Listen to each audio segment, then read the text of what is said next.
This is the Paracave Podcast, proudly brought to you by major sponsor Jack's Pale Ale, exclusively available at Parramatta Leagues Club, Shannon Cooney from Glenmore Park Realty, Bo Cook from Loan Market, BTZD, the official apparel partner of the Paracave Podcast, and the Parramatta Times, the official media partner of the Paracave Podcast.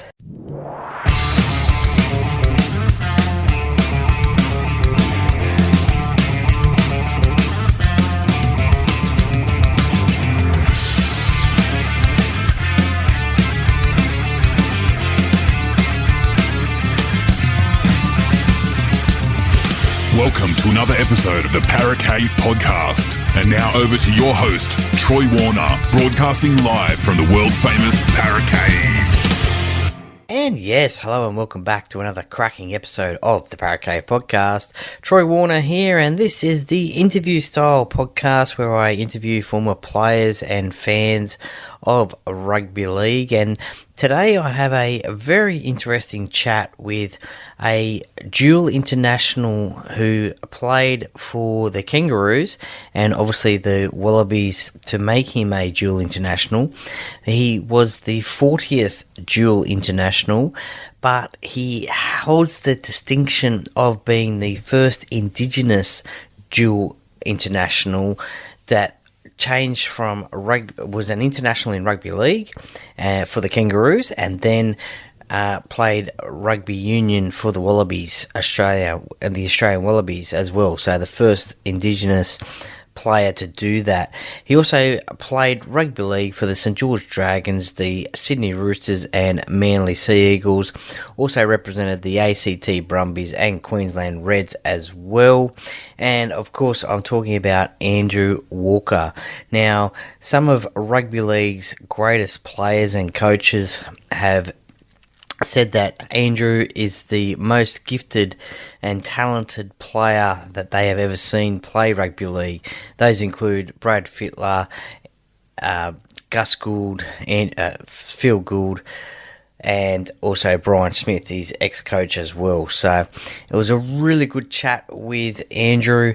It was about his rugby league career and his rugby union career. We also talk about Eddie Jones as well, who Andrew played rugby with and was also coached by. And also we talk a little bit about Latrell Mitchell as well, as he is a fellow Indigenous player as well, and Andrew's concerns for Latrell at the moment, and he would like to get in touch with him. So Latrell, if you're listening to this, then Andrew would love to get in touch with you just to see how you're going for a chat. Now, this wouldn't be at all possible with the help of the sponsors of the podcast. Major sponsor Jack's Pale Ale, exclusively available at Parramatta Leagues Club, Bo Cook from Loan Market, Shannon Cooney from Glenmore Park Realty, BTZD Teamwear, the official apparel sponsor of the Paracave Podcast, and also the Parramatta Times, the official media partner of the Paracave Podcast. More details about the sponsors and the Paracave Podcast merchandise after the chat with Andrew. So more about that shortly, but enough of me talking. As Hindy says, get a beer, coffee, whatever you want. Sit back, relax and enjoy, and let's get straight into it. Hi, Andrew Walker here, a former dual international, played with a few clubs, started off with the Dragons, Roosters and Manly, and kicked off at the Brumbies, went to the Reds, had a stint overseas, come back home and just enjoying life now. I caught up with Troy on the Parramatta, podcast, on the Parramatta Cave podcast. I wish it was the Roosters, but we'll play on, eh? As you heard from his intro, my guest today on the Paracave Podcast is a former dual international for Australia and actually holds the distinction of being the first rugby league international to switch to rugby union and play for the Wallabies, but also played in the rugby league for St George Roosters and also Manly as well. And and also play for the Brumbies, the Reds as well in the rugby union as well as Australia. Welcome to the Paracave podcast, Mr. Andrew Walker. Oh, thanks for having me, Troy.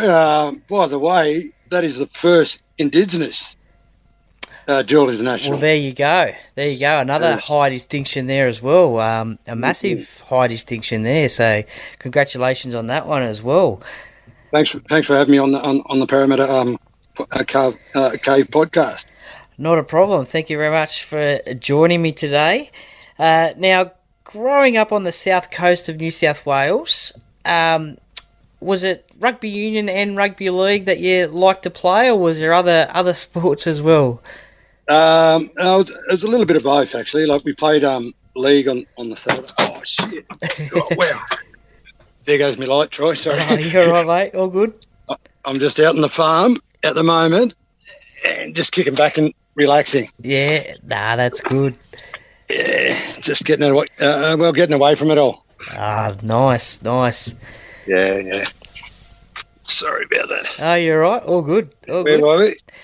Yeah, so growing up on the south coast, was rugby union and rugby league the sports that you played, or was there other ones as well that you enjoyed playing and watching as well? Well, there were many sports from there, you know what I mean? Like, but I really got attached to probably rugby league because of the family. I'm the youngest of 13 in mine. Yeah, wow. One actually played for Canberra, Alfie Walker. Okay. And he was a bit of an idol, so that's why I sort of followed suit for the family with all rugby league, and believe it or not, we're all Parramatta supporters. Oh wow, okay, yeah. Yeah, because from where we are, where we're from, Bombard area, it was the blue and yellow. Yeah, okay. I mean, but we were the blue and yellow swamp rats or tigers. Oh, nice. Back then. Yeah. Nice. Who were some of your favourite Eels players back in the day? Oh well, there's only one. There's only one come in consideration. That's a goal kicker, Michael Cronin, just down the road. Yeah, you know what I mean? Sure. Like he was a bloody idol. Yeah. Everyone. Yeah. Yeah, no, the Crow, great player. So that's how that's how I managed to play rugby league on the Saturday. Then on the Sunday, kicked it off. You know what I mean? I don't know, kicked it off with a bloke called Peter Phelps, a really great bloke. Like, God bless him. You know what I mean? Like, he's the first person that even taught me rugby. You know what I mean? And that's where my rugby sort of started. And I ended up playing basketball during the week. You know what I mean? Like Wednesdays. So I was sort of active in probably 3 days a week. You know what I mean? So yeah. So that's why I've become probably really competitive and really one of the greats, I think. Yeah, no, for sure. Well, you actually came to Sydney, and I believe you played for the Galloping Greens, Randwick, in rugby union, and you also played alongside the now Wallabies coach Eddie Jones. How did Eddie go as a player? Oh, believe it or not, I'll tell you what, Eddie was a great player. Yeah. Like he was a cheeky Yorker, like always, small. You know what I mean? Like he was one of them kids that really, always got picked on at school. But lucky he was a school teacher. so that's a good thing about it. Righto, puppies. Yeah, so that's a good thing about it. But that's where I first started my career. Righto, Gracie. Right. Sorry, got dogs barking everywhere. I've got 7 of them, believe it or not. Try. Farm life. Yeah. I've got 80 acres. I'm just about to build a log cabin here. Oh, nice. So I'm in a caravan. I've been here for about a month or two, so just ready to warm into things. Yeah. So where I was, but I started off in rugby union. I went up there for a trial, actually. Yeah. When I was 16, and I kicked off there, and I actually got me and my best mate, Brett Stewart, and he was God gifted, and you know what I mean. Me and him went up there, and we enjoyed our time. Then we got picked for New South Wales and that, and that's where it all started off. And playing with Eddie, you know what I mean. Like Eddie, I was playing reserve grade. We ended up winning a grand final with Eddie. Yeah, you know what I mean. Like I was only 16 years of age playing. I played first grade all that 1 year. Knoxie come back. God bless him, and David Knoxie come back from overseas and won him the grand final, and we won our grand final. And I come back reserve grade and played with Eddie and John Flett. So they were two sort of great players, but playing playing with the Lloyds of the likes of Lloyd Walker outside, you teaching you, and plus you had Campese on the wing, and we had Peter Jorgensen, we had Scotty Barker in the centres, and so it was a really good combination. So we had Campo at the back just barking direction. So it was a pretty good lethal team to be in. Yeah, no, for sure, 100%. Do you think Eddie is the right coach for the Wallabies right at the moment as they head towards the World Cup? There's no doubt in the world. Who would you pick over Eddie right now? You know what I mean? Like, he's back home. Like, he's done his time, or whatever criticism what he done before. You know what I mean? Everyone pays their dues and everything else. But he's the coach right now. I believe. You know what I mean? I believe he's he's spoken to Steve Hansen to come and just come into camp and just to give him probably direction, not so much guide the boys, just give them direction in a World Cup and on what methods he has and what methods Eddie has. You know what I mean? I reckon that'll be lethal potent. Like, everyone's criticising Eddie at the moment, 4-0, but that last game, like, wow, you know what I mean? Like, that's a great stepping stone, and everyone's punishing a young side that hasn't played together as a World Cup team. So right. I think Eddie is the motivator, and not so much the head leader. Like, he's taken. I believe Eddie's taken all the criticism for the young blokes. So that's great, because Eddie's used to that. And I think with the World Cup coming up, I think it's going to be electric. I think, you know what I mean. Who knows what can happen in the World Cup? That's right. Anything can happen, and we certainly wish them all the best in the World Cup and representing Australia on the biggest stage in rugby union. Why the switch to rugby league then in '92? Who convinced you to come over to rugby league? Believe it or not, there's a bloke called Brian Smith. Okay, yeah. He was at the Dragons. I went to rugby union to get a start in rugby league, but being 16 years of age, they're throwing $50,000 at you. You're going, wow. I haven't seen $5 a week back down home. You know what I mean? And that's all I wanted. I wanted opportunity, and I did that. And I'm very blessed to be developed to go into rugby league, which always was my game, and I played all my life. But playing in rugby union was a little bit extra, just having that extra skills, hands, everything else, and kicking game. Like, it really developed me. Okay. And believe it or not, I come there to a great club, St. George. You know what I mean? Like, and it's pretty sad to see them, sort of Malcolmised with a weaker, I say a lesser, not a weaker, but a lesser club. Yeah. You know what I mean? Because I come from the Illawarra, and they unfortunately, they didn't even look at me. They went straight past me. Yeah. Like, unfortunately, they don't go anywhere past Wollongong. And I think the greater players, I believe, is the South Coast, from Wollongong onwards down. And that's where I see a tragedy for rugby league, and down there. Why did they have to do that when they didn't look any further? So that's how I started in rugby league, and I went to two great clubs. I went to three great clubs actually, I believe, in my life. But I kicked off at St. George. I had an opportunity. I signed for 4 years. Believe it or not, I went 3 years. I played first grade in my third year. I was the first bloke being sent off, being the 6 months head eye in Canberra. Wow. So that was sort of a bit of a hump. It sort of slowed me down a bit. You know what I mean? It put me in a backtrack, and I played reserve grade after that, because I really had Tony Smith in front of me, his brother. Yeah, yeah. And also I had Phil Blake. Like, he was my idol. Okay. Like, Phil Blake, I'd come there, and he was my idol. And I had the likes of Peter Coyne. Like, he was a great player. You know what I mean? Like, before then. And I believe if he would have stayed on longer, I reckon St. George would have won probably 4 grand finals with him. So that was my belief back then. But you know what I mean. But I couldn't get a crack, so I went I went back home. I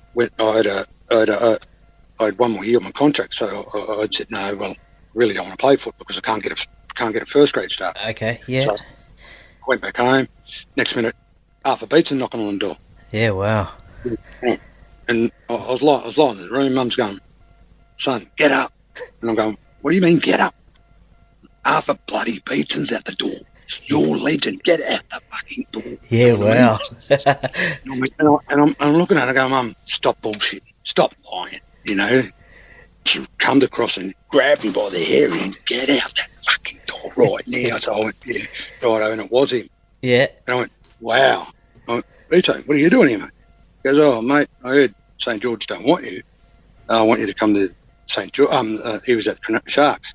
He said, I'll come to the Sharks. And I went, yeah. Right, I put my hand up straight up. Next minute, as soon as the Dragons sort of went, yeah, found out about it. They said, oh, well, Andrew, chew this last contract out, but I couldn't. Okay. So that's when there was a great swap between myself and the Roosters with Jeff Orford. Jeff Orford, the winger. Oh, yeah. So that was completely swapped, and Gus was going, wow, what a swap. You know what I mean? And so Gus was biting at the bit, going, yeah, get him here. So I thank Gus for giving me an opportunity. You know what I mean? To play first grade. That's all I wanted to do, opportunity, and I got that. And I excelled playing with some great players, with Brad Fittler, and Adrian Lamb, Luke Ricketson, you know what I mean, and Dave Barnhill, Scotty Gourlay. Yeah. When they come, it's like a great connection. Like I had that connection with them, Dave Barnhill and Scotty Gourlay when we went to the grand finals, 92, 93 against the Bronx. Unfortunately, great team, but you know what I mean. Like we were a good side too. So that's how it all started for me. Yeah. Well, I had Brian Smith on the podcast a few weeks ago, and it was a really interesting chat. And I messaged him and I said that I was talking to yourself, and he said that you were one of the most talented players he's ever coached, and also you've grown into a great father and a man as well. What do you think when you hear those sort of comments? Well, I don't say they're a lie, really. You know what I mean? Like, that's how people know me for, I suppose. You know, if you said that, and I believe that's what I am, because what I do, it's all about giving back. You know what I mean? Like at the end of the day, like I had an idol like Michael Cronin. You know what I mean? And actually, he shook my hand. You know what I mean? He shook my hand, and the best player come from Gerringong, I believe, is Roy Stewart. Okay, that's my uncle. Yeah, I reckon he was the best. He was the best winger I've ever seen in my life, and I thank him. God bless him. You know what I mean? Because he taught me everything about football. Okay.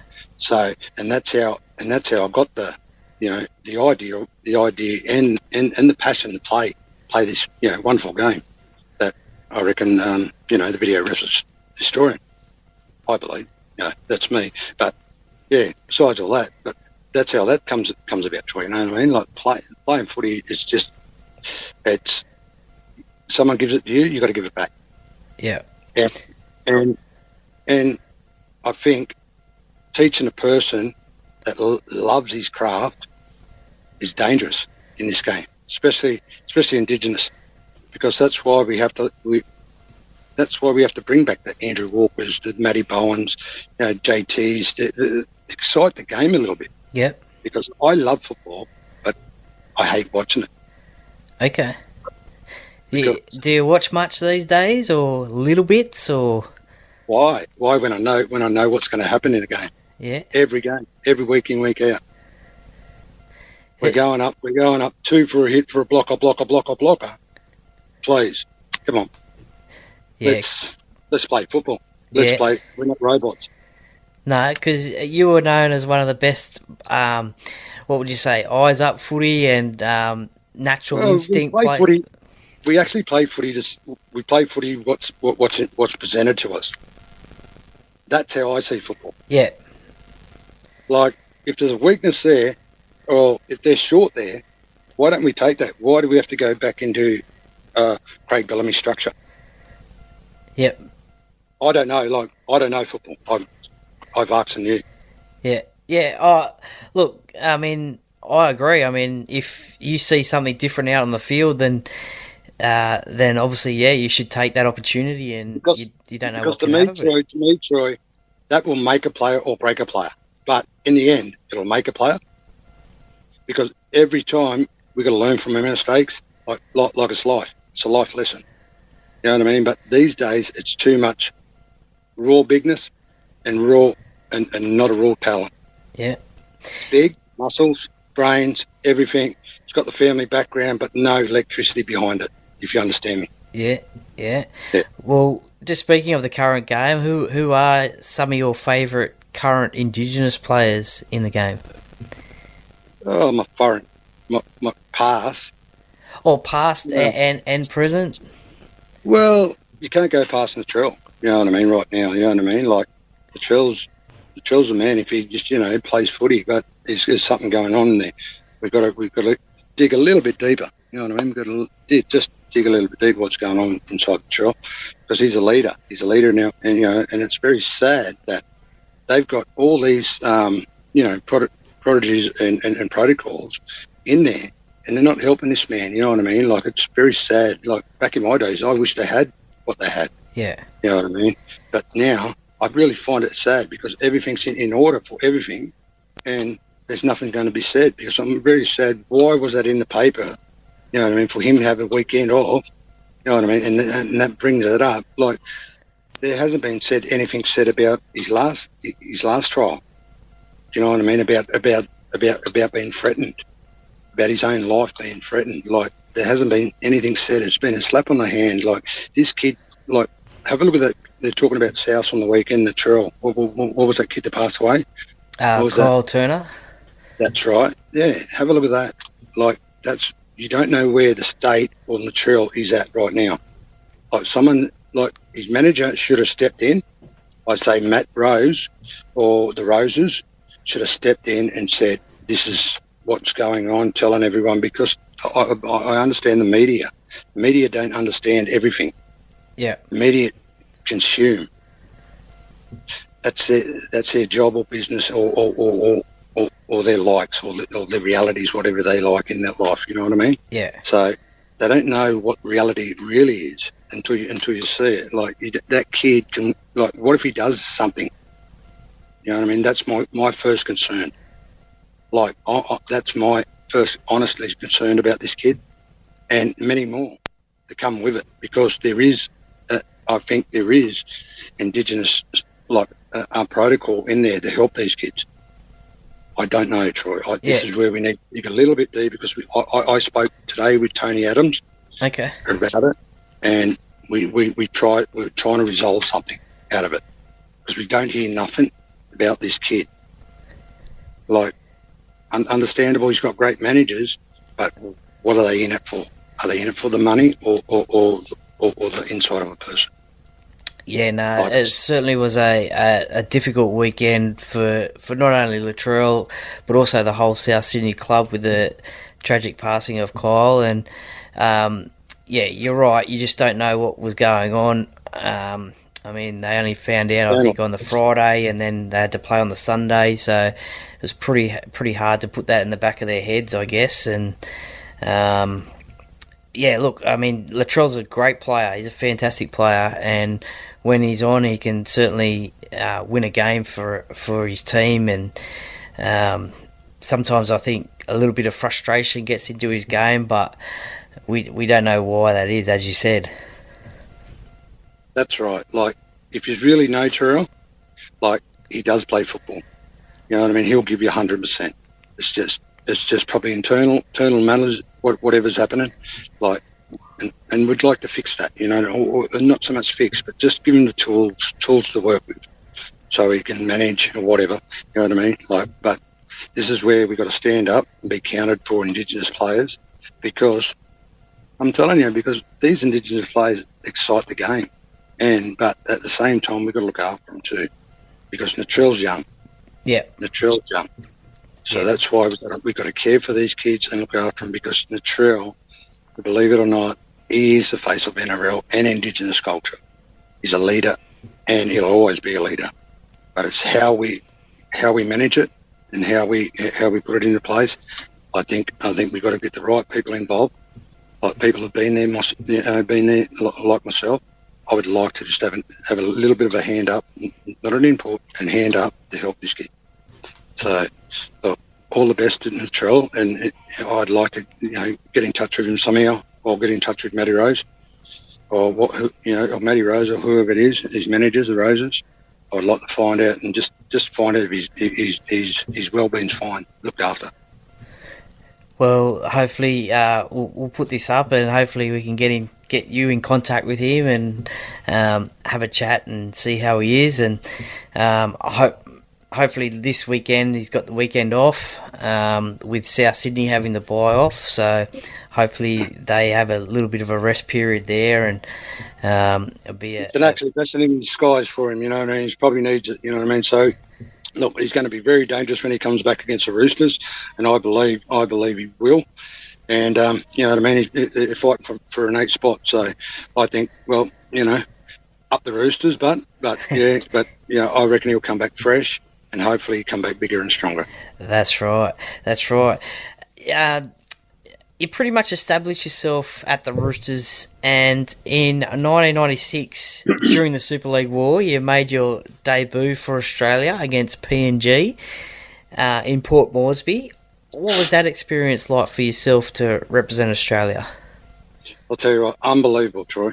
Like, unbelievable. Like, playing in that country anyways, just Absolutely. for any team. Yeah. Like for any team, but like to have a national two national sides over there playing in that back then, and I tell you what, they were coming from the villages, like unbelievable. Like, I've never seen anything like it, and the support we had, and the hate we had, but it was so passionate and so raw, and that's why I love PNG, because they love it. They love passionate about something, and they know how to play football if you get the right people involved.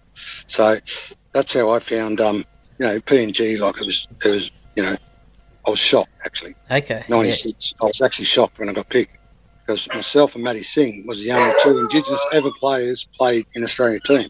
Yeah. Okay.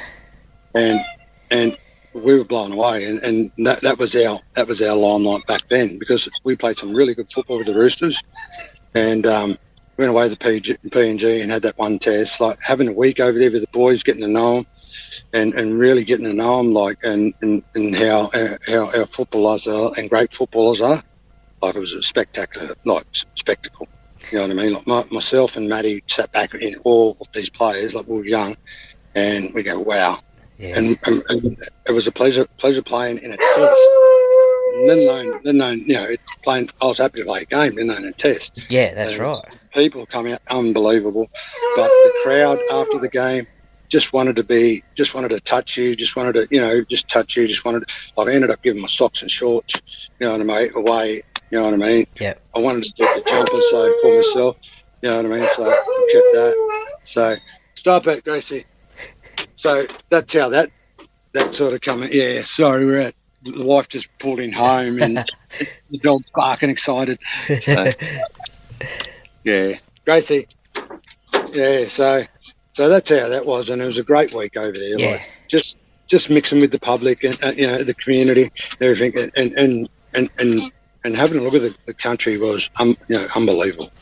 Like, the way they presented themselves, and the way they come into sort of, a grading sporting club over there. Yeah, no doubt. I mean, it's their national sport, and maybe one day they might have a team in the NRL. We'll just have to wait and see. They will soon, I reckon. Yeah, it'd be great to see, I think. Adrian Lamb board over there, I believe. Yeah. The former Joey Grimer, former Parramatta official and player back in the day. He'd been at Parramatta for 30 years. He's going over there to head up the pathways and really help them get that side into the NRL. So it'd be good to see.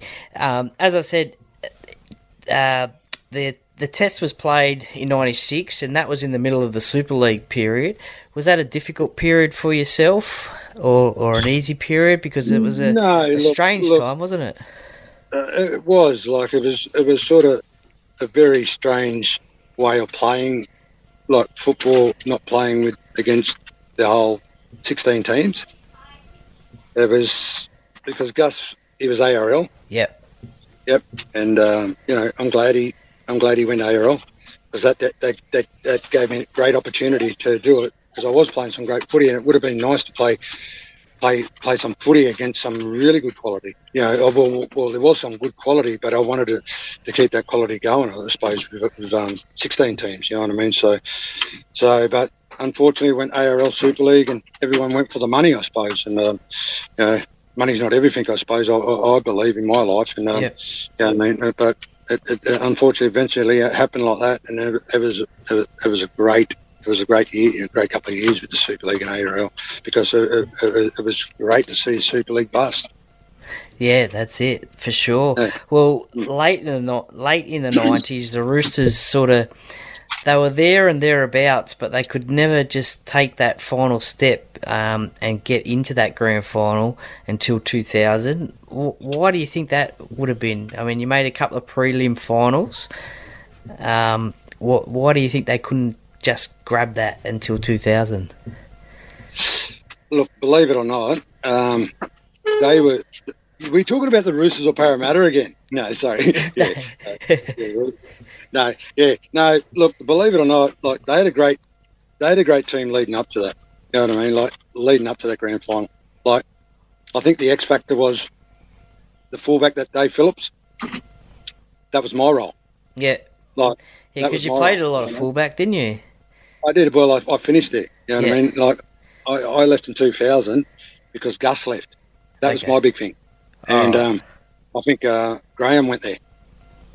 Murray, I think it was. Graham Murray, the late great Graham Murray. Yep. I think he went there, and I said to Gus, look, to be honest, I really couldn't play under any other coach. Okay. Because I just believe in your methods, and I think they'll help me to excel. So that's why I left, and I went to Eddie Jones. Okay. And because Eddie Jones was down at the Brumbies. Yeah. And so he goes, well, because you want that sort of life kicking back, easy life. Like, well, I ended up playing Super 12 games a year and just kick back and play a bit of park footy. You know what I mean? It was, back then. But back then I was already signed to play, ARU anyway. So I already signed 2 contracts. So that was a big thing about it. And Eddie gave me another great opportunity to play rugby union, and that's where I really excelled down there playing with the Brumbies, like the likes of I was playing with 10 Wallabies. You know what I mean? Like they certainly were the dominant team when you joined them. We were the first. Like to be honest, we were the first Australian dominant team. Yeah, you know what I mean. Like they had the likes of great players down there. You know what I mean. Like they made the finals every year, and they couldn't sort of make it. Just not. Well, we couldn't bloody knock off the Crusaders all the time. No, they won all the time, didn't they?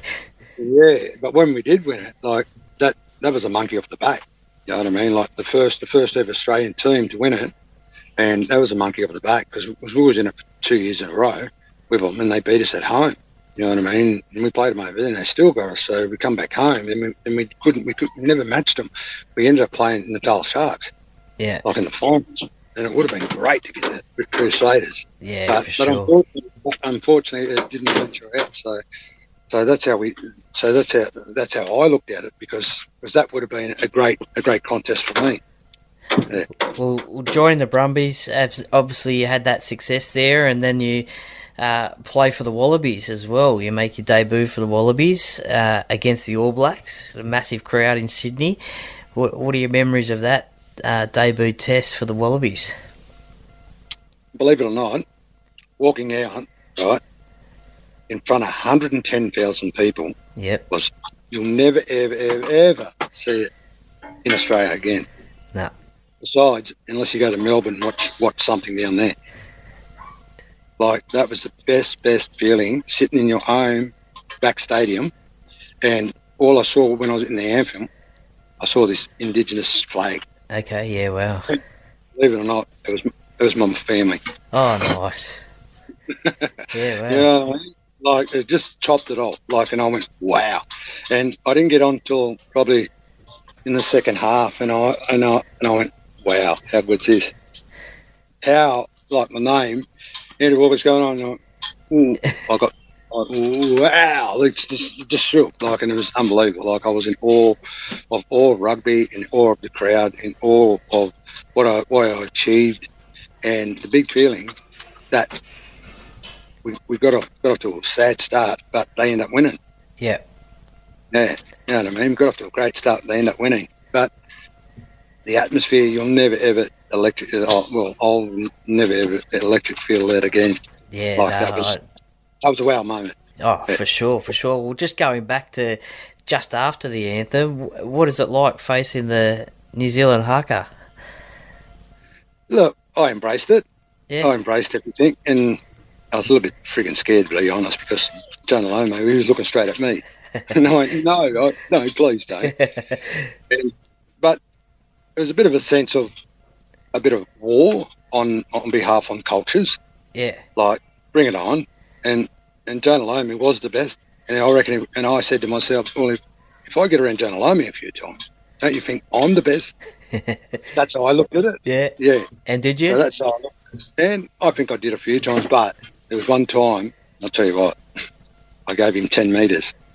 And I will never, ever give Jonah Lomu 10 metres. My cat took out. Yeah. Okay. It wasn't like my cat, but I was a speed hump for Griggs to get him. Yeah. But tell you what, I said, no, we'll never, ever make that mistake. God bless you, Jonah Lomu. You're a great man. I'll tell you what, a great, great man and a great, great person. And could play footy. And you know what I mean? Like, playing your best, the best player in the world, and challenging your best. Like, I tell you what, if you're coming on top of that, above that, you know what I mean? I think, everyone says he's the best. You got to be number 2 or number 1, surely. Yeah. So I always believed anyway. So that's why I enjoyed my times at both experience of the games. You know what I mean? And that's why I excelled. So I enjoyed every sport, but as well. Were the All Blacks the toughest rugby union opponent? Because you won a series against the Lions as well, and you played South Africa as well. Were the All Blacks the toughest? Because there was always we when I was playing, we were number 1. Yeah. All Blacks chasing us. Because I don't know, it was just the way it was, how we played the game back then. It was a running game, so that's how we were on top. And they were number 2, they were chasing us. And I think they developed over a few years to become number 1. Okay, but yeah. After some great coaches fell away, like Rod McCall, you know what I mean? Like a great coach. Like he won us he gave us direction how to win the Lions test. Yeah. You know what I mean? A cooked carp, like shit. That's a great feeling holding, the cooked carp. Yeah, I think they're coming out. I think next year or the year after. I think the Lions. And plus, you'll never ever see a side that will, like, in that team, like that again, beat a great British Lions side. Like, they were red hot. They were red hot. They had Diallo, Martin Williams, Neil, everyone, like, and the backs alone. They Wilkins, what's his name? My little mate on the wing. Shit, he had some wheels. Me and him, we swapped jumpers every time. Okay, yeah, nice. Yeah, you know what I mean? Like, he's a rugby league player. Like, he goes, Andrew, is that Jason Robinson? That's him. Yeah. You're talking about the right man, my man. Yeah. And so we swapped jumpers every time, you know what I mean? I said, mate, you excelled in this game. He goes, Andrew, I don't know, I love this game. I said, mate, that's why I fell in love with it. Like, and that's how we come, plus also, like, you meet good mates, you know what I mean, in the end of rugby as well. Like, league was like you meet a couple of good mates, but rugby union, you are somebody. We're not just we're just not a label, Troy, I see. Yeah. Well, you come back to rugby league in 2004 under Des Hasler for Manly, who's now returning to the Titans next year as coach for them. What was Des like as a coach, and do you think he'll have an impact at the Gold Coast next year? Oh, 100%. 100. Like, it's sad. It's sad how it panned out for the coach that just left. What's his name? Justin Holbrook. Holbrook. Very, very sad. A very good, honest person by the looks of things, and a great coach, a young coach. But direction, I don't know. The Titans want to head is probably a little bit more developed in an older head coach, and but I don't know how they do look at it. But with Desi on board, I believe it will work, because I think they're a young pack. Yeah. I believe they're a young pack, and also they just need a little bit. They're a little bit mature and raw. I think if you can get them, connecting right, I reckon they got the right mixture. It's just what they're going to do with Jaden Campbell. I do not understand. I do not know why, because they got some great players there. AJ Brimson. I don't know, too many injuries. I find injury prone. But I think he could be a good leader, good role model for Jaden. I find, but with Desi coming on board, it's going to be a little bit teacher mentality, but the old school. Yeah. If we're fit, we can play football. Yeah. Okay. Like, Desi's the old school. Desi doesn't fade away from the old mentality of winning football. Doesn't do it, like I'm saying, like the old school is doing the little things right, like the 1%ers. The little things right in football, like Eddie Jones says the other day. You can tackle, you can run. I tell you what, these days footballers cannot pass for football. First graders cannot pass the football. Yeah. I tell you what, we've got to go back to just the little fundamentals of football instead of worrying about the big solid. Well, playing with brains, but I can't see it. Yeah. Okay. Yeah. No. Well, that makes sense. So that's why I got my own business, Troy. Okay. Yeah. Tell us about that one. Yeah, I'll tell you about my own business. It's raw sportsmanship. Okay. It's my own, and raws. I call it raws because it's Andrew Walker style. Of sportsmanship, because it's what I do. I do speed ant. Babe, your phone. Sorry, Troy. You're good. Later. All good. Yeah. No, I do some video analysing and speed data. Okay. And one-on-one basis. You know what I mean? On whatever we need to work on. Like I just come in and just fine tune them, because that's my business. So if anyone out there wants, where can they find you? Well, we'll look on my look at my Facebook. It's called Raw Sportsmanship. You'll see me at the front, probably trying to sidestep a Fijian, I think it is. So I got that happening, Troy. So if you want to give that a bit of a shout out, I appreciate it. Because I believe in the game. If you do the 1%ers, I believe it works. And I'd like to see if you can try Andrew Walker style, and because I believe it helped me. It actually helped me in life. So that's how I see it, Troy. Well, I'm sure plenty of people, once they find out about it, would love to learn from yourself, being such a gifted rugby league and rugby union player. So I'm sure they'd want to learn from yourself. Yeah. Yes. So we'll put that up for sure. We'll give that a shout out as well. Now, unfortunately, at the end of your rugby league career, there was a recreational drug charge, suspension, I should say. Is that a no doubt that is that a regret in your career? No, not really. Not really. It's a life lesson. Okay. Yeah. Like it's a life. Like I could probably say that now, but back then I probably couldn't. You know what I mean? So now it's a life lesson. Like I've learned from it. Okay. The big thing I find now, you cannot cheat any system. You know what I mean? Like I waited till the last game to try to cheat the system. You know what I mean? Like you just don't do that. Like I could have done it right through the whole year. So people always been saying, that I've been a drug person. I said, I haven't. I said, I tried it for one time, and wow, you know what I mean? It done its job, and I done it for one game.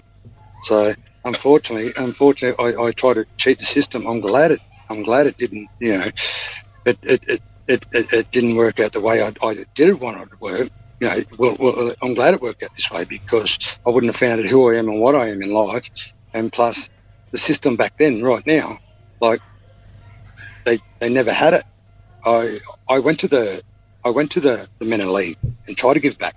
Okay. That's the big thing for me. And Michael Buettner was running it. Oh, yeah. And Michael Buettner come away with me on the 96 tour. Yep, that's right. He's won an only test. That's right. He played 5'8" before me, and I went, wow. You know what I mean? And I had a stellar year. That fullback, you know. So, yeah, but we had Brasher at the back. So, yeah. So I couldn't argue there. You know what I mean? I'm second again. So that's why I keep trying harder to be number one. So yeah, so I'm really glad it happened. You know what I mean? Because at the end of the day, it teaches me a lesson. It teaches my kids a lesson. Yeah. And at the same time, this is where the protocols and everything in rugby league right now should like look after Indigenous players. You know what I mean? They say they're the best players in the world, but they won't look after them. Like, I'm pretty sure Dean Witters and everything else has got something in plan for that, and with Latrell, you know, happening, thing going on now. Like, I really do hope that we do look after our players. Yeah. Like Kalen Ponga. Like, tell me, like, you're telling me about a Kalen Ponga, instead, like the two goes in the toilet. Well, you know, it's, I don't know, he's helping his mate. I don't know, but he walked out okay. You know what I mean? Like, he looked pretty okay to me. So I don't know. I don't know why Latrell cops it so much. You know what I mean? Because, you know, I do know this is a politics country, but at the same token, we've got to look after our players, because I tell you what, a life lesson is a life lesson, and a person like myself can help Latrell, or not so much Latrell what trouble he's in. It's just how to direction him, because he's sliding in a landslide right now at the moment. You know what I mean? But I'm really upset about these managers not coming in to take half the grunt of this, because they take this kid from somebody else, you know, a different manager, you know, and this kid and Matty Rose is not looking after him. Matty Rose is looking after number one category, who's making the money. You know what I mean? It's not about money at the end of the day. It's about his well-being. Yeah. Like, it's about anybody's well-being. Like, at the end of my stint, all I had is my wife and my family to trust and believe. Yeah. And we kept doing it. That's why I moved to France and tried to start a new career over there in rugby. I was over there, signed a 4-year deal. I was over there for 1 year and come back with Eddie Jones, like, at the Reds. And that's why I got to love and live in this beautiful Queensland warm weather. You know what I mean? For the last 12 years. Would you ever would you have ever thought that you'd be living in Queensland? No, but I've always dreamed it, because okay. I always dreamed it, because I was always a young kid going, well, I know where you're heading, but I was, and they always told me arthritis, so that sort of clicked, you know. Oh, well, warmer weather might help that a little bit. Yeah, true. How do you go state of origin time though? Being a New South Welshman. I'll tell you what, it's very painful. It is very painful. It is. But I'm a blue through and through. Yeah. I would, you know, I come close, and I would love to have it. But I tell you what, just the raw passion our Queensland play. You know what I mean? Like, I think our panel needs to change up. Like, Freddie's, you know, had great times. You know, I just think, you know, someone else has got to probably step in, probably Des Asler, or I wouldn't say Craig Bellamy. I don't think he will. I don't know. I really don't know. I really don't know. So, yeah. You know what I mean? Just give someone else, you know, a fresh start. And I think, you know, the Blues might just click. You know what I mean? And I believe we said from years ago, Freddie said we're going to go with performance. Let's stick with performance. That's right. Everyone plays a role. Everyone plays a role on the field. You know what I mean? Like, Freddie and Joey should know this. They taught me. Yeah. You know what I mean? I learned off them. Like, I've heard it from them. You know what I mean? But I showed them how to do it properly. You know, on the field. Like, I sort of made Freddie a little bit when I was there. Yeah. Well, in my eyes, I have. Yeah. What was it like playing against Anthony Mundine? Well, he would have been at St George as well with you, wouldn't he? In the early 90s there. Well, believe it or not, like, I sort of trained Chop and sort of know how he played and how he developed coming up, because I sort of helped him along that generation when he first come, because I was playing reserve grade at Dragons and he come the under 19s. Under 23s, like we both, like our first ever game was under 23s at playing under Perry Haddock. Oh yeah, the old St George halfback, yeah. So we ended up playing half and 5'8", and I went, wow, what a talent! And believe it or not, it was unfair because we done the pre-season, and I've never seen a person that don't sweat pre-season. Yeah, it's unfair. It was unfair, and so he had that. But I had to teach him his fundamentals of football. And I think he developed, the whole lot of us developed, because we were young and raw. We developed with Ricky Walford, Jeff Hardy. Ricky. We had a corner of the Koori corner. Okay, yeah. And there was 12 of us. Yeah, so that was good. That was a really good era. You know what I mean, to play at the Dragons, because we played with some great players. Because that year actually, like, we got developed. You know, we got developed playing underneath Brian Smith. Who got them to the grand final that year and the year after. That's right. So we had some great players and got some great experience. Old mix in that. Like, I believe St George, to me, will always be my club. They always will be, but I'll never ever call them St George Illawarra. Yeah. Never ever. Because I come from the Illawarra. Yeah, that's it. Do you see yourself as a Rooster, Bart? A Roosters man? Because you played majority of your career there. Is that... Look, I'm a Rooster fan. I am a Rooster. Yeah. So because I believe they gave me my opportunity, and thanks to Gus, and I had the likes of playing some really good football with Adrian Lamb, Brad Fittler, Luke Ricketson, and Dave Barnhill, Scotty Gourlay, and up front Jason Lowry, Terry Hermanson, you know what I mean, and Shawnee Garley. Yeah. You know what I mean? We had some great players, some great old players, and I played with Salvatore. Like, that was a highlight for me too. Played with Salvatore. He was one of the greats of the Roosters. Yeah, definitely. And because what really got me over the line for the Roosters was a player called Bruce Stewart. Yeah. Uncle Bruce. Yeah. He's my uncle. Yeah. Okay. And so that's what got me over the line. Nice. Well, we'll do some what I call common league questions, but you can throw rugby union answers into this if you want to as well. Do you have a favourite game that you played in either rugby league or rugby union that you thought, oh, geez, I really loved this game, like it really stood out for you? Believe it or not, my first two games in first grade for playing, like, I'd started off in 16 at rugby union. I went to rugby union, I played the likes with Lloyd Walker, Scotty Barker, who was a Peter Jorgensen, who was on the wing, Aki, Afura, Aki, we call him, Afura, he was a Fijian, a great winger, played for Australia. And we also had Campo at the back, so I had the likes of getting skilled up before I come to league. And so that's how that sort of, ventured out, like, and my career was sort of, I don't know, sort of set in platform for me. Like, I didn't know it at the time because I had the likes of playing with some great players. Like, and I switched over to rugby league, in 95, and coming in 95, like, we got the two grand finals.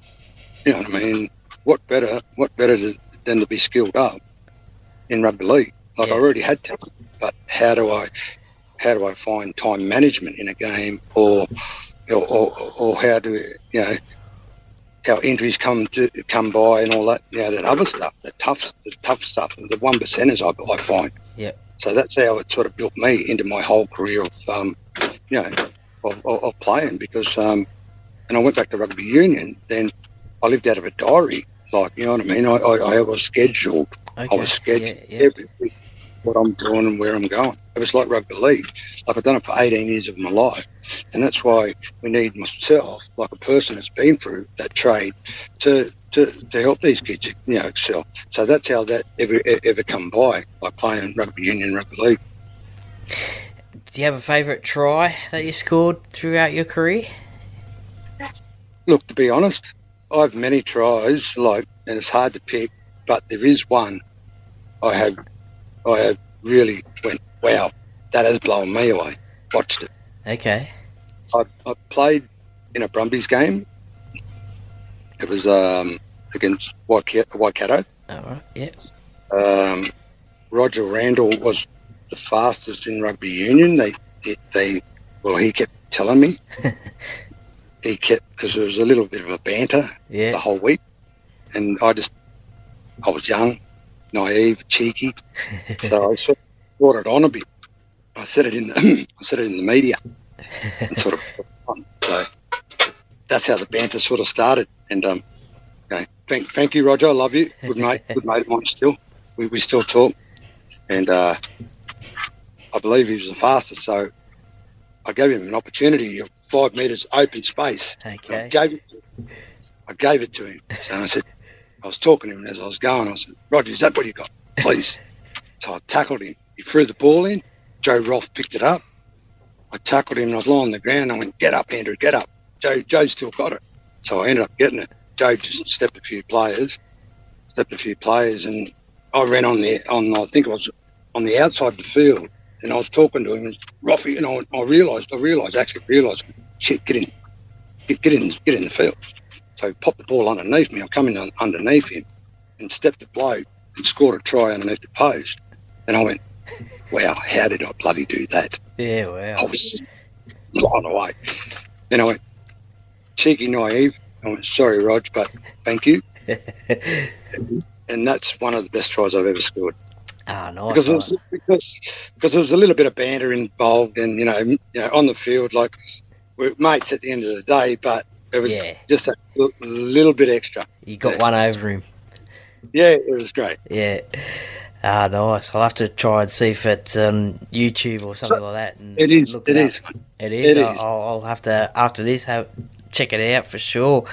Is there a favourite ground that you used to love playing at?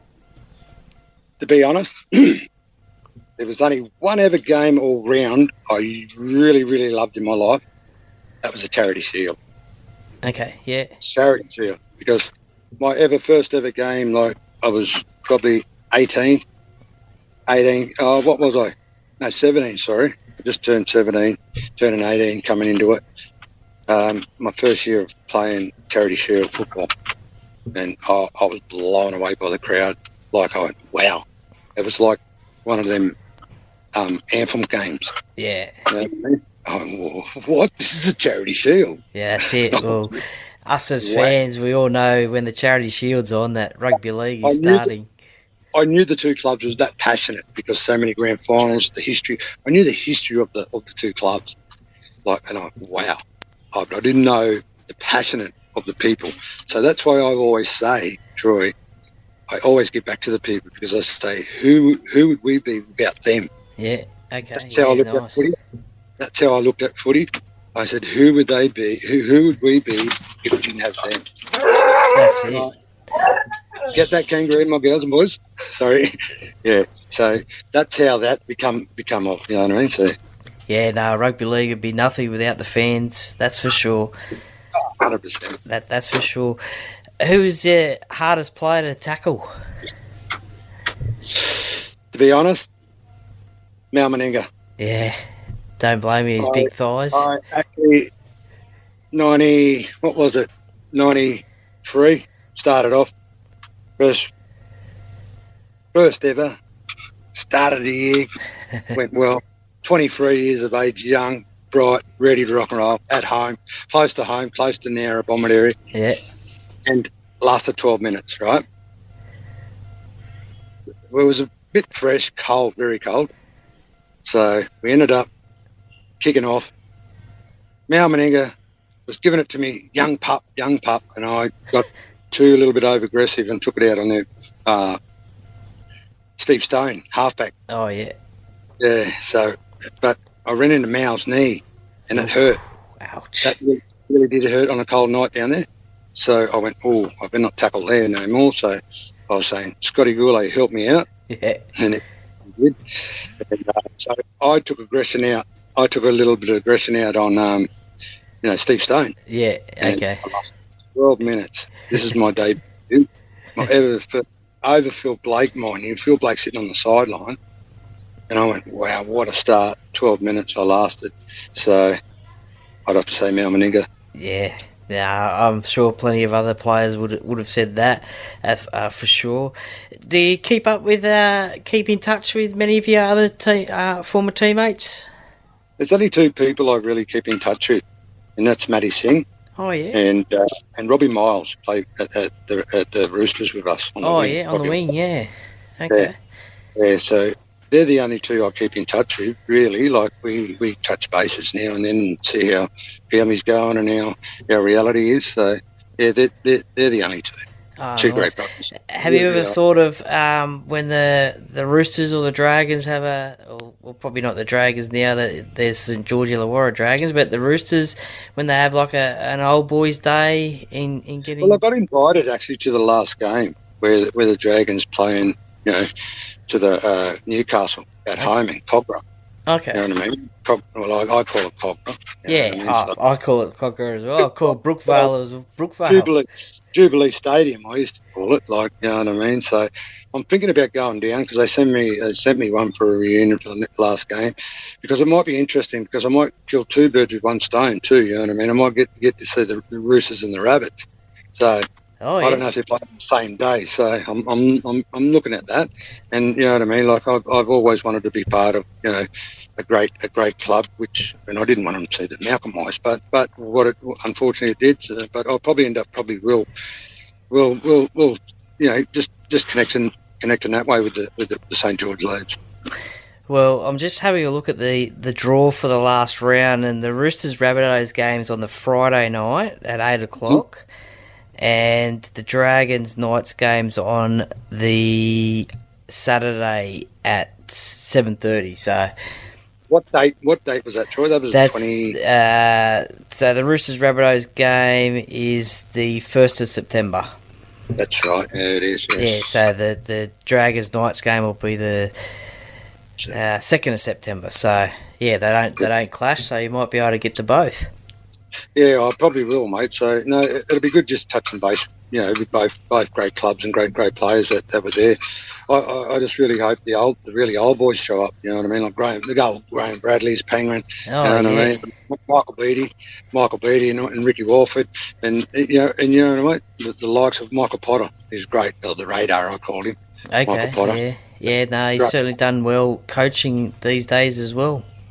And Jason Donnelly, he's back in New Zealand. Like, he was a real good mate of mine. So back then, and it'd be great to see Ian Aaron and all them, the old Chook. Yeah, Chookie. Had a year at Parramatta, I think. Yeah, he did. Yes, he certainly did. Yeah, he got his through a couple of games with that boot of his. Yeah, he had one of the most unusual kicking styles, I think. Goal kicking style, but it worked. A lot of us said that at school, at the Dragons, you know what I mean? So, but he really popped up, he's really competitive and reliable sort of goal kicker back then, and actually could finish tries. So, he was a great player. So I couldn't say much about old mate Paul Carriage, which I ran into up in Queensland. Yeah, I had him on the podcast a few years ago now. Interesting chat. But I'm glad a great person what he does at the jails up here at Waco. Okay. Like Paul Carrick does a really great job with the boys up here. You know what I mean? And it's just unfortunately he's going to get picked on from that. You know what I mean? But a great person at the same time. Yeah, no, that's it. Just a quick one before we wrap things up there with the set of 6. Did you wear the torpedoes back in the day at the Dragons? Believe it or not, there was a bloke that came over, Dave Aldridge, I think he was. Brian brought him over, an English coach. He was there. Well, I didn't really know him back then, but I found out what he does, and he actually taught Johnny Wilkinson and how to kick and everything else. And I went, oh wow, this kid, I was kicking it just a torpedo a few times, and he went, wow, you can kick a torpedo, but can you put it in the air? And I went, what do you mean? I said, well, can you point the ball up in the air and kick it? And I went, I'll give it a go. So I put a spiral up, and he's gone 1, 2, 3, 4, 5. He's gone, wow. I went, what do you mean? I didn't know nothing about kicking. Yeah. I just knew how to time the ball. I just knew how to time the ball. And once he went, here, son, think of a ball like Earth, and you got a crust inside of it, and you got that burning crust, like core. If you hit that every time, you'll hit the sweet spot. And I didn't really think about football like that. Yeah. But that was the art of football, and that's the way my life is. Like thinking, like I socialise and analyse everything really down to a skill, and so that's how I become a really good kicker. Because I played first grade one time, a few times, and I played against Sharks, and it was a local derby, and believe it or not, there was a bloke called Sean Watson at the back. He was a New Zealand international. Okay, yeah. And I was young, naive, whatever. And I went, yeah, who's he? I went like that. And they gone, geez, you're cheeky. And I went, but Jeff Harding goes, but I reckon you can't make him drop one. And I went, oh, really? Oh, and I said, I'll give it a go. I'll give it a go, because Jeff Hardy put a bet on line to me. Whereas I bet you $20. Well, they called me Unky back then. Yeah. Because they called me Unk because I didn't know many players, names. So I respected. I was young, so I called him Unk. Okay. Yeah. So I nickname Unk. So I ended up doing that, and Jeff, and it was a night game, Friday night game, and geez, I had a blind. I scored the first try. You know what I mean? I'm on here. So I actually hit the ball that sweet. I counted 7 seconds, and Peter Sterling's gone, it's gone out of the bloody lights. Sean Watson didn't know where it was. It bounced. Jeff Hardy grabbed it, or Nathan Brown, one of them, ended up scoring. And I went, holy smoke. Did I hit it? Like, thank to Dave Aldrin, mate, he taught me how to hit a ball, because believe it or not, I actually kicked a football from 69 metres. Yeah, wow. And that's not a word of a lie. Yeah, from Cogra Oval, there was a little bit of a fair breeze, and I hit this ball, and it went over for a goal kick. And I went, wow. Lucky I was young, because I'll tell you what, my hamstrings were bloody flowing off with them. Yeah, no, well, you were a pretty handy goal kicker as well throughout your career, and scored lots of tries. We'll wrap things up with what I call the set of 6 questions, sort of like a bit of a personality sort of questions. Favourite holiday destination? Australia. Yeah. To be honest, France. Yeah, okay. Yeah, nice. I love France. Yeah, nice. I love the south of France. A place called Gaillac, where I used to live. Beautiful. South of France. Nice. Favourite sport outside of, say, rugby league and rugby union? I'd have to say, they call it football, or soccer. Okay, yeah. Yeah. Did you catch up with much of the Women's World Cup that was just on at all? Well, I caught the last 2 games, to be honest. Like, I caught our game, but I would have loved to go and, go to Brisbane for the last game and taste a bit of history. You know what I mean? Because we'll never ever see that again. And to the Matildas, like, they held Australia high. Yeah. You know what I mean? They've done us really proud. And but yeah, soccer would be me. Nice. Number one. Who would be the But most... I actually played it before I played rugby league and everything else. Oh, okay. I was the youngest of 13, so youngest of 13 in my family. I had to follow suit. I didn't want it because I sort of thought, well, I like soccer because I like, that's how I become really probably, I don't know, timing with the ball. Yeah. Soccer. Yeah, true. Who would be the most famous person you'd love to meet, dead or alive? Ooh. My wife actually asked me that, Okay. But to be honest, I would love to get inside Dusty Hoffman's head. Okay, yeah. Try to. Yeah. Yeah. Like he's just a great man. Yeah. But to be honest, it would have been Michael Jordan. Oh, yeah. Look, I dead set reckon about 95% of people I interview say Michael Jordan. They'd love to meet him, so... certainly I was growing up watching the Chicago Bulls and him. No, Robbie Williams. I'd love yeah. to ask him. I'd like to sit down with him and just, I reckon I'd have a really, really pleasant night with Robbie Williams. Like sit down with a dinner or, and just get to know him. Because there was one person in my life I really got to know when I was playing rugby union. It was Carl Rackerman. Oh, yeah? Big Carl? We went out to his farm. You know what I mean? We went out to his farm for pre-season with the Reds. Eddie was coaching the Reds. So we went out there, and me and Damon Entage, and Damon Entage was the backs coach, and I played with him in the under-21s, you know what I mean, under-21s Australia side, when Jonah Lomu scored 60-something points against us, believe it or not. Yeah, wow. Under-21s. Yeah. Yeah, so we went out there, and we done our pre-season fencing and done all his help him out, and it was bloody marvellous, you know what I mean? Like a great team effort, I find, and helping a great mate out. And we ended up sitting down, ran a big fire, a few tinnies, and me and Damon Entage are going, Warps, ask him the question. And I went, no, I'm not.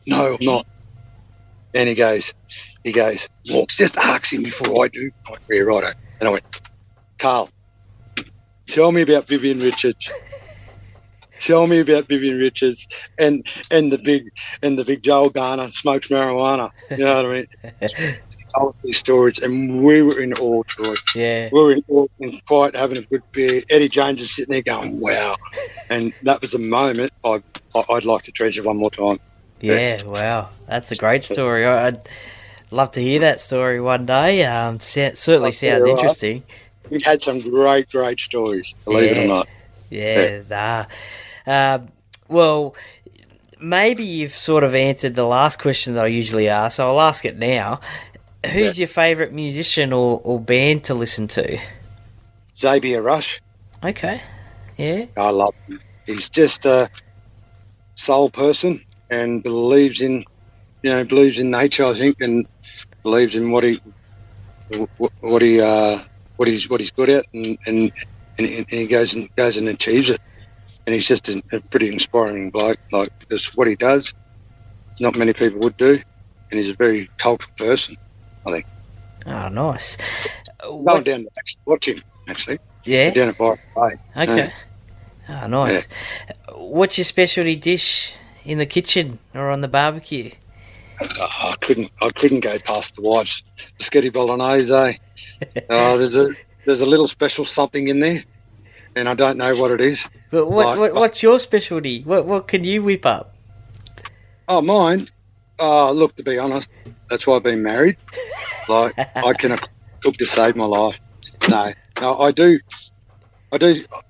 cook up a mean skitty bowl as well, but you know what I mean. But look, if I jump in the kitchen, there's too many cooks, so I sort of stay out of it. Fair enough. I'm not much of a cook myself, so. When you've been married for over 30 years, you sort of go, all right, you sort of know your place. Well, funny you say spaghetti bolognese. I found out last night that the Matildas, they had that every night, team dinner, spaghetti bolognese the night before their games. So must be a. Well, I don't know. It's just an energy thing, I think. Yeah. Yeah, believe it or not, but the wife and the family, every time they went to the Brumbies game, they used to go to Hungry Jack's every time. They said, "We better pay. If we don't go to Hungry Jack's, we don't win it." And believe it or not, they were right. So then was Hungry Jack's the place to visit after winning, or as a reward? Or No, it was a ritual for a winning winning culture, I think. Yeah. Nice.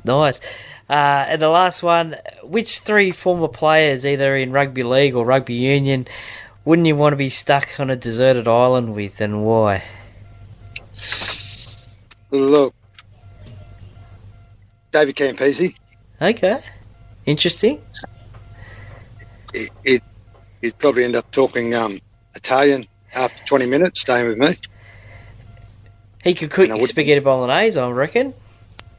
Well, if we had the pasta, but there'd be no pasta out there. There'd be lots of fish. True. And another one, probably, to be honest, no one really. Yeah. No other one. Okay. Because I'm sort of a likeable person and everything else, and I can get along with everyone, but just Campo, just we talk about too much politics, I think. Okay. Yeah, fair enough. Well, Andrew Walker, thank you very much for coming on the Para Cave podcast today. Look, I really enjoyed the chat. As Gus Gould, Brad Fittler has said, they're one of the most gifted players, natural gifted players rugby league has seen, and obviously rugby union as well. I hope if you do come down to Sydney, we can maybe catch up and say good day and have a chat. And I really appreciate your time, and could probably talk for hours, but time's done. And thank you very much for coming on the Para Cave podcast today.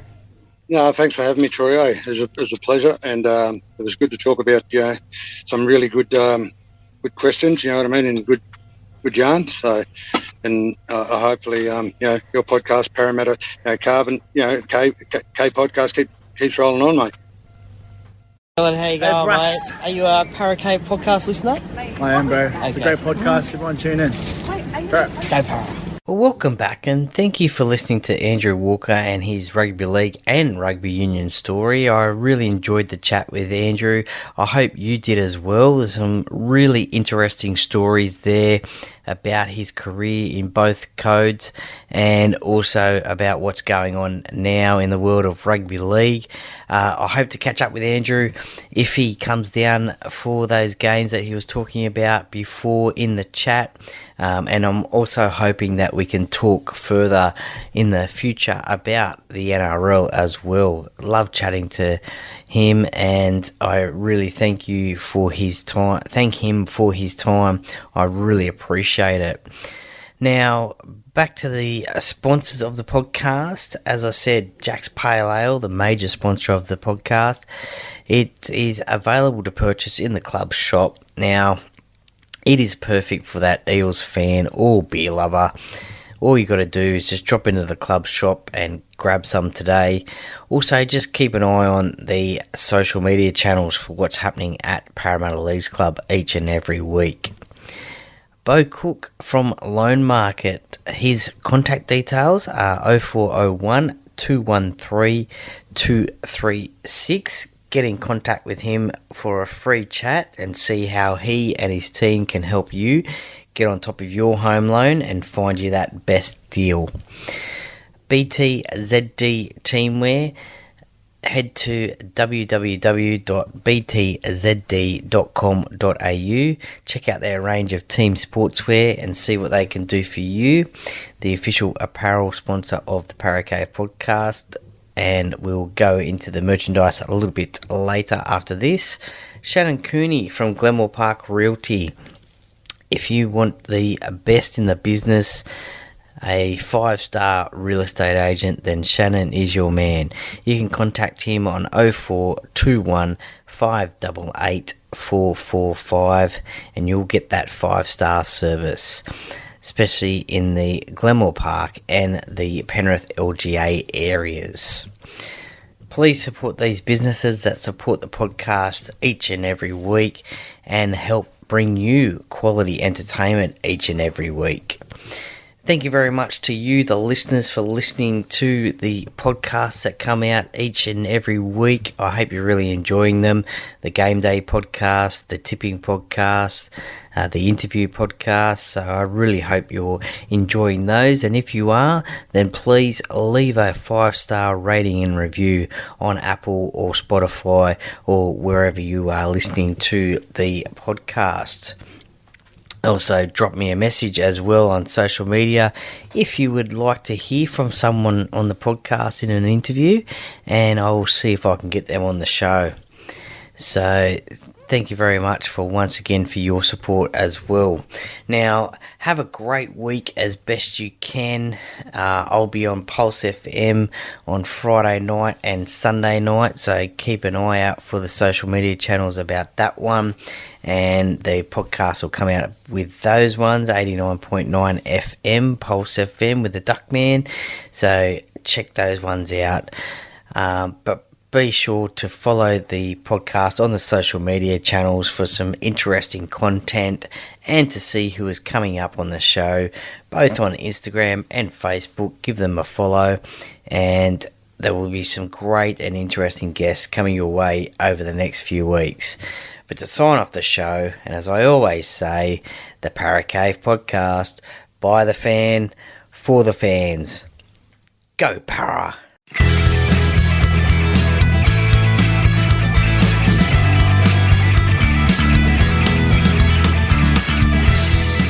Thank you for listening to another episode of the Para Cave podcast. See you next time.